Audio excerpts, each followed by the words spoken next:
ewan ko, ano bang klaseng spokesperson yung ganito yung mga statements. Una, walang ebidensya. So you cannot really claim na China siya.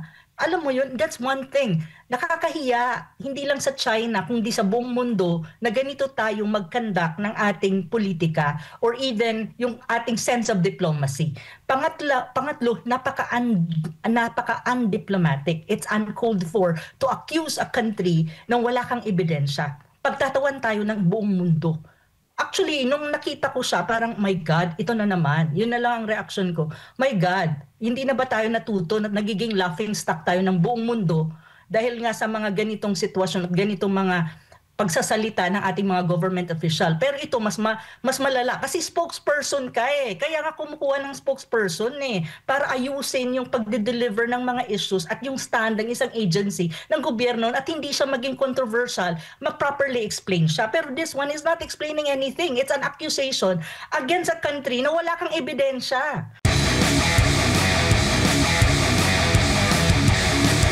Ipinagmamalaki ngayon ng Marcos administration na sa loob lamang ng 3 taon, abay nahigitan daw yung halaga ng illegal na droga na nakumpiska sa buong termino ng former President Rodrigo Duterte. At yung pinakamalaki nilang mga huli ngayon, parang biglang litaw lang sa karagatan, floating shabu dyan po sa bahagi ng West Philippine Sea, basta nasa kanlurang bahagi nating bansa. Pero may pahayag dito. Ang kapansin-pansin dito, diretso, walang kagatol-gatol, sinabi po ng Philippine Navy spokesperson, ang sabi dito, na it's, unquote, i-quote ko siya, it's not far-fetched na ito ay galing o isang effort ng Chinese Communist Party. We don't have to look far from the side of law enforcement. We look for evidence. On the military, we look for indicators. Kasi nga, yun yung nakita, mga Chinese characters din daw. Dagdag pa rito, and I quote, nung tinanong siya kung ano yung purpose sa sinasabi mo ng China na nasa likod nitong shipment, ang sabi niya, upang sirain ang kinabukasan ng isang bansa, buhusan mo ng maraming illicit na droga, illegal na droga para ang kabataan ay masira ang tamang pag-iisip. Now ngayon, basahin ko lang din ang naging pahayag ng tagapagsalita ng Chinese Embassy in the Philippines. Ang sabi dito, nung tinanong siya ukol nga po sa issue na yan, na sinabi ni AFP spokesperson Roy Vincent o yung Philippine Navy, Roy Vincent Trinidad, ang sabi dito, and I quote, China has the toughest resolve and policy against drugs. Mas may bitay pa ata sila, di ba, sa illegal na droga kumpara sa atin.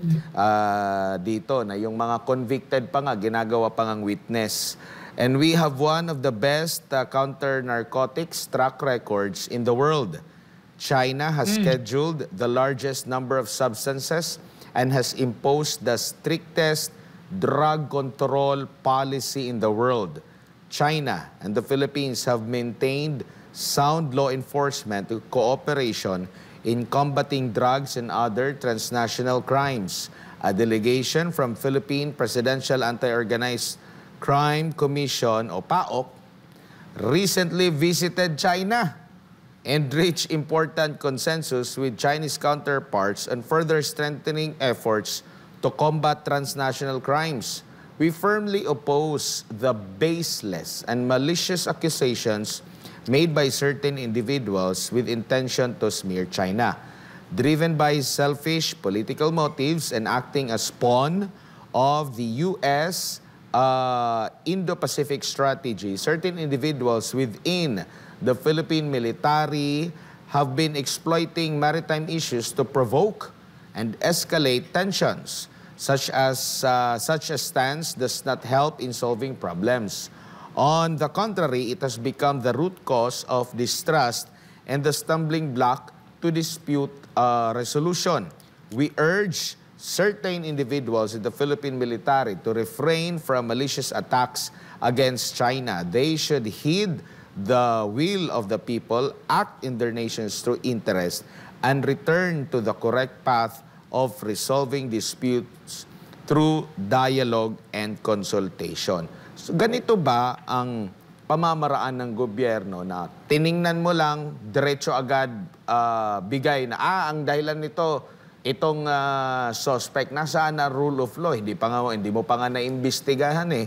Hindi mo pa nga nakita kung sinong nasa likod. Mas madali pang makita ng Coast Guard or ng Philippine Navy siguro kung merong Chinese Coast Guard ang andyan. Pero yung mga nasa likod nitong kumakalat na palutang-lutang na droga, parang wala pa tayong balita na merong nahuli, Prof. Yun na nga eh. Nabasa ko rin yan actually 2 days ago, pero hindi ako nag-react. Kasi usually kapag nag-react ka on these things, sasabihin na naman nila, si Professor Malindog is pro-China. O, diba? Ganun naman eh. Dahil nag-react ka dun sa news na wala namang ebidensya. So, kaya hindi ako nag-react at hindi ako nag-post sa Facebook. But since tinanong mo ako on this issue, I'll be very frank. Tama. Kasi I'm in Beijing. So, I'm based in China. So, I know kung gaano sila ka-strict when you talk about drug problem or especially illegal drugs. Tawag yung hindi ka lang makukulong, bitay ang ang kahihinatnan mo kapag hindi ka lang nag-traffic ng drug, even you're using it at saka nag-share ka pa, bitay. May death penalty sila when it comes to these things. Very strict sila when you talk about illegal drugs. Walang patawad-patawad dyan at walang papetiks-petiks yan dito. So, I really don't understand kung bakit ina-accuse nila ang China of this thing na may nakita lang silang lumulutang sa so-called South China Sea tapos without investigation, wala ngang anything. Nakita lang. So ang sabi agad ng ating spokesperson ng Coast Guard, China ang nagpadala niyan at nagkalat dyan kasi gusto nilang i-destroy the future of the Philippines. So para bang, my God, is this really how our government officials, oh my goodness, naturingang spokesperson ng ating Coast Guard? I'm so sorry, sir. Pero dapat siguro, sir, you have to be very educated in how supposedly ang isang spokesperson ng isang agency of government should talk, especially when you talk about foreign relation. Kaya nga po nagkaroon ng, alam mo, Anmar, kaya nga kumuha ng tinatawag mong spokesperson ang isang agency precisely because that spokesperson should communicate properly, diplomatically, yung mga issues na na may kinalaman sa Coast Guard, let us say, kasi yung Coast Guard ang pinag-usapan natin, na hindi siya maging controversial at ma-explain siya properly. That's actually the basic job as a spokesperson. Pero yung ganitong mga, ewan ko, ano bang klaseng spokesperson yung ganito yung mga statements. Una, walang ebidensya. So you cannot really claim na China siya. Alam mo yun, that's one thing. Nakakahiya, hindi lang sa China, kundi sa buong mundo, na ganito tayong mag-conduct ng ating politika or even yung ating sense of diplomacy. Pangatlo, napaka-undiplomatic. It's uncalled for to accuse a country nang wala kang ebidensya. Pagtatawan tayo ng buong mundo. Actually, nung nakita ko siya, parang, my God, ito na naman. Yun na lang ang reaction ko.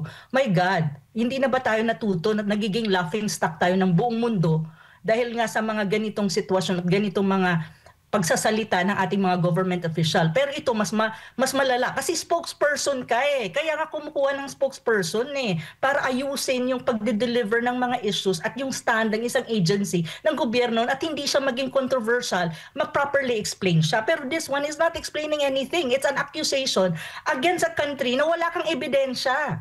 Yun yung nakakahiya doon. So I don't really think it's good for the country. Pangatlo, ibabalik ko yung tanong. So ina-accuse nila yung China. I think before they even accuse a country na wala silang ebidensya, siguro balikan ko yung tanong, ibabalik ko ang tanong. What about the allegation against the president on abuse of illegal drugs? Tinatanong din niya ng buong mundo. So, hindi ba nila kaya, before nila i-accuse yung China, probably sagutin muna nila itong tanong na to na naghihintay ang buong Pilipinas at ang buong mundo sa answer. Kasi hindi rin nila sinasagot ng straight. Ang hilig-hilig nila sa magbintang sa ibang tao at sa ibang bansa nang walang ebidensya, pero yung mga tanong na legitimate, hindi nila kayang sagutin. So, yun to eh.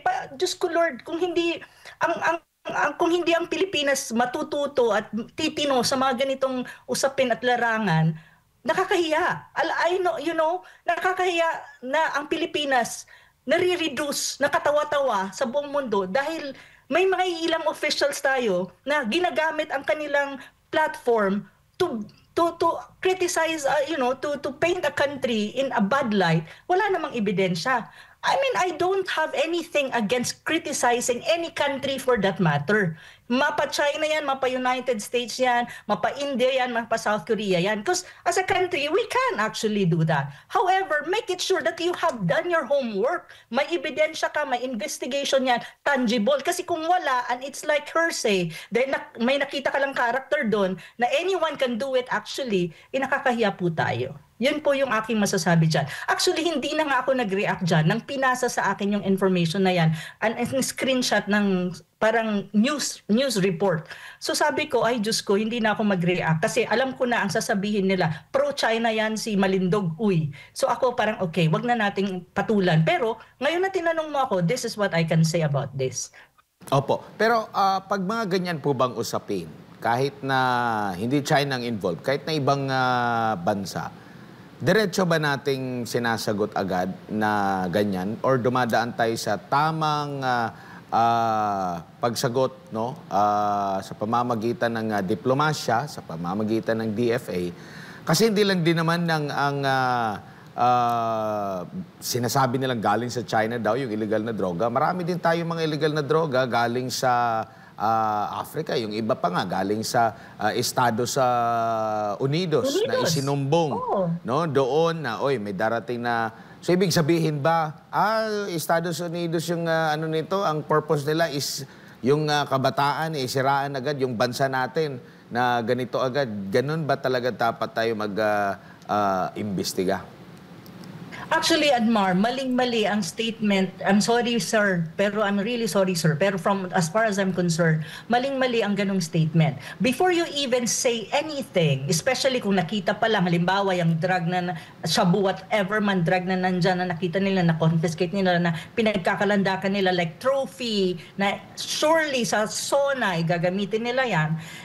Before even saying anything at all, actually, ang protocol dyan, or yung the right thing to do, is don't say anything kung wala pang investigation or wala ka pang hard evidence to even accuse anyone. May it be a country, individual, or anything. Kasi para kang tanga nun na nagsasabi ka pero wala ka namang ebidensya. Nakakahiya ka both inside and internally and externally to the Philippines. So ganun siya dapat.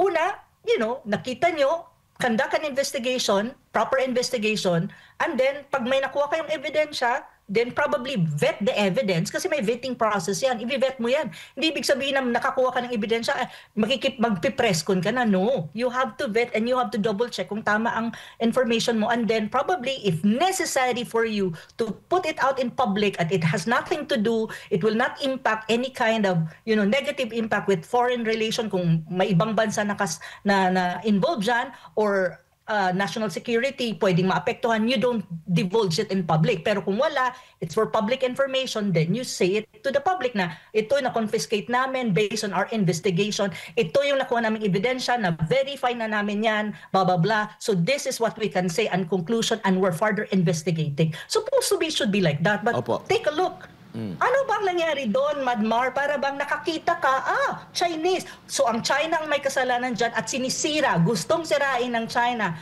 ang kinabukasan ng mga Pilipino kasi gustong gawin ng China na maging drug addict lahat ng Pilipino. Ganon, pero may ganon. My God, what a conclusion. Opo, maraming mga produkto na galing China na napapakinabangan ng mga Pilipino. So anong ibig sabihin na nun? Bumaha din yun Maliban dun sa sinasabi nila bumaha yung illegal na droga. So sasabihin nila na gusto nilang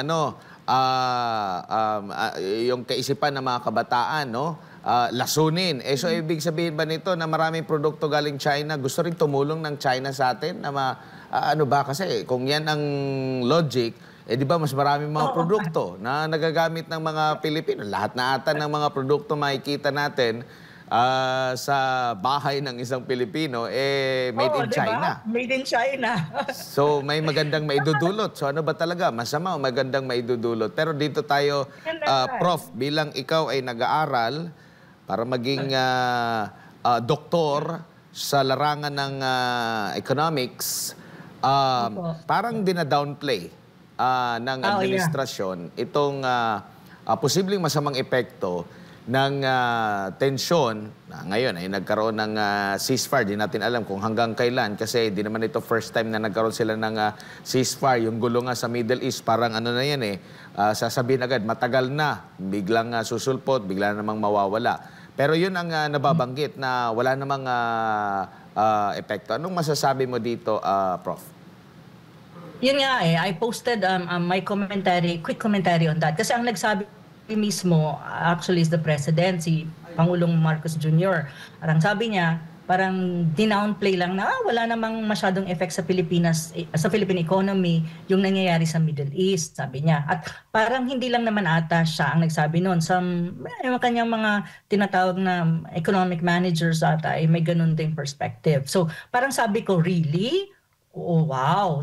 Ekonomista na pala ngayon si President Marcos Jr. At mayroon na bigla na lang ganun ang kanyang kanyang pahayag. In the very first place, ang tanong ko, ano ba ang ground reality ng Pilipinas when it comes to the economy and in terms also of basic necessities ng mga tao? Unang-una, the reality is, ang Pilipinas is net importer ng oil. Kasi tayo, very dependent on oil, especially when you talk about gas, when you talk about oil and gasoline, yung mga kerosene, mga ganyan-ganyan. So, net importer tayo 100%.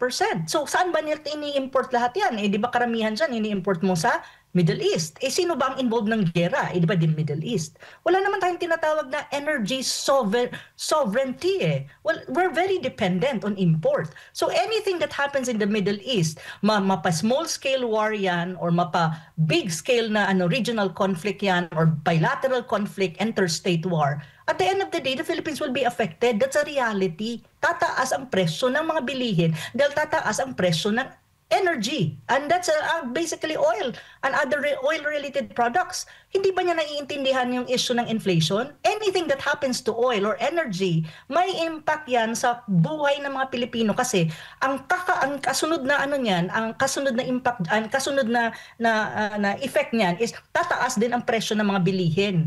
Kasi lahat ng ginagawa natin ay may kinalaman sa energy, electricity, transportation, lahat may dependent yan sa energy ng consumption So, yun ang hindi ko maintindihan.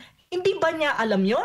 Hindi ba siya nakakaintindi or he was just trying to say na okay, wag kayo mag-alala, walang problema para lang i-assure ang mga Pilipino na okay lang tayo. But I think it's misleading. I think the dapat yang sabihin is okay. I think for me, ang kailangan gawin ng presidente is like, okay, there's a conflict in the Middle East, probably will be affected, and the government is doing something para ma-mitigate yung impact ng Middle East conflict by doing this and that. O ilatag niya dapat sa Pilipinas, sa mga Pilipino, para maintindihan natin at alam natin, oh good, okay. Hindi ako nag-aalala na ang pamilya ko ay magugutom or magkakaroon kami ng problema kasi tataas ang inflation. Yun. If you want to assure the Filipino people that the country will be okay, then rather than downplaying it, probably explain what you're gonna do and what are your plans, strategic plan to mitigate the issue or the impact of the Middle East conflict sa Pilipinas. Kasi ang Pilipinas talaga, net importer yan ng oil. Aside from oil, net importer tayo ng food. Kasi we don't have food security. We don't have food sovereignty. So, ang susunod na impact dyan kapag nagkagulo ang Middle East, supply chain, at the same time, yung transport of goods will also be affected kasi hindi lang naman sa sea, ang sea at saka air mo apektado. So, yun ang second point dun. So, magkakaroon ka ng problema sa energy, magkakaroon ka supply of energy through oil and may magkakaproblema ka ng food security. Kasi madi-disrupt ang supply chain mo So, and at the same time, kapag may gera, even though nasa Middle East siya, ang mga bansa, usually, they think more about their country. So, even in terms of export, nagbabawas yan. So, makakaproblema tayo kasi yun nga ang problema ng Pilipinas, hindi ka lang net importer ng energy or oil, net importer ka rin ng food, ng mga basic food like rice. Lahat na lang ata ng basic food, even salt, we import. So, yun yung second na problema. The third problem is, OFWs.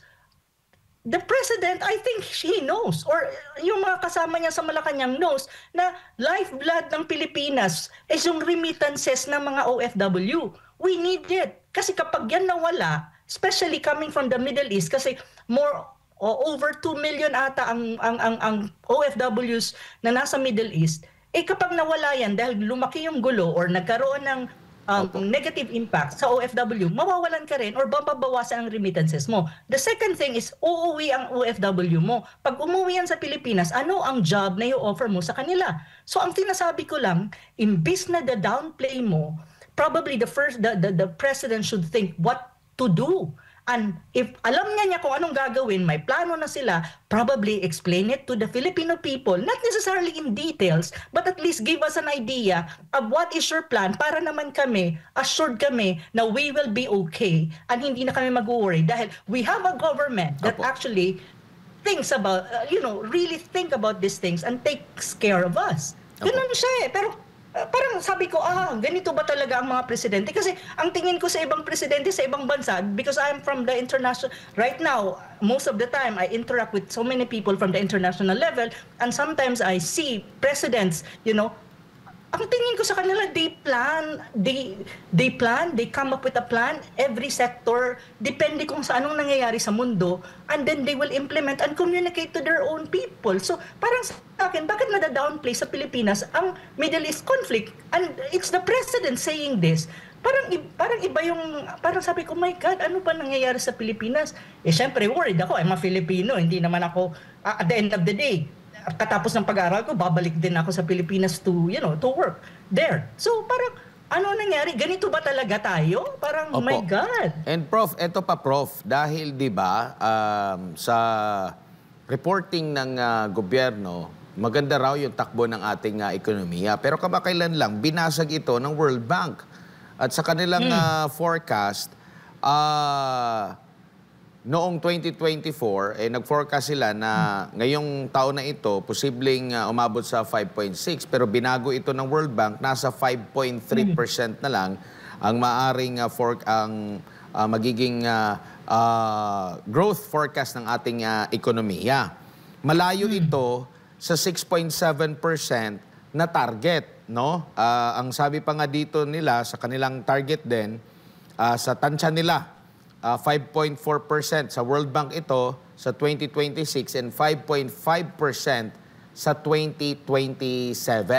So yung mga sinasabi nila na gumaganda yung ekonomiya, para sa World Bank, hindi totoo. Parang humihina, no? Mabagal. Pero alam mo ba kung ano yung update ngayon na Prof? Dahil ang mga economic managers ngayong araw na ito, abay ni-revise ang growth target. Oo, nakita ko. Mula 6 to 8%. 6 to 8%. Abay, binabahan nila ito sa 5.5 to 6.5%. No? Sabi pa dito, ang target sa 2026 hanggang 2028 ayon kay Budget Secretary Pangandaman, ang Development Budget Coordination Committee Chair, na 6 to 7% from previous 6 to 8%. Anong nito? Anong magiging epekto nito? Akala ko ba walang masyadong epekto itong ano? 'Di ba? Sabi nila walang masyadong epekto, stable. Pero binaba yung target, Prof. Oo nga. Kaya nga nung before ako na-interview dito, nagbabasa ako ng news sa cellphone ko. Tapos yun ang una kong nakita. Sabi ko, oh really? So from 6 to 8% down na target, ginawa na nilang 5.5 to 6.5. But this is only target. Forecasting lang yan. It doesn't mean na yun na yung mangyayari. It depends really sa performance ng economy ng Pilipinas. So isa sa mga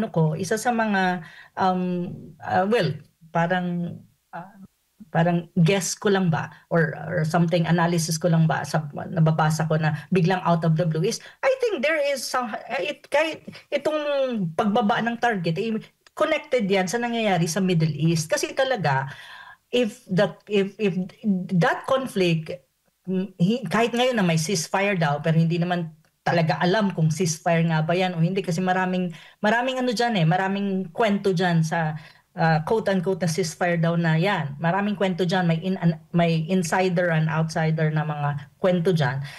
So feeling ko they would want to recalibrate na maging 5.5 na lang kasi baka masisi sila in a matter of time kasi hindi nila naabot yung target. Kasi ang 6 to 8% na target is very, very high.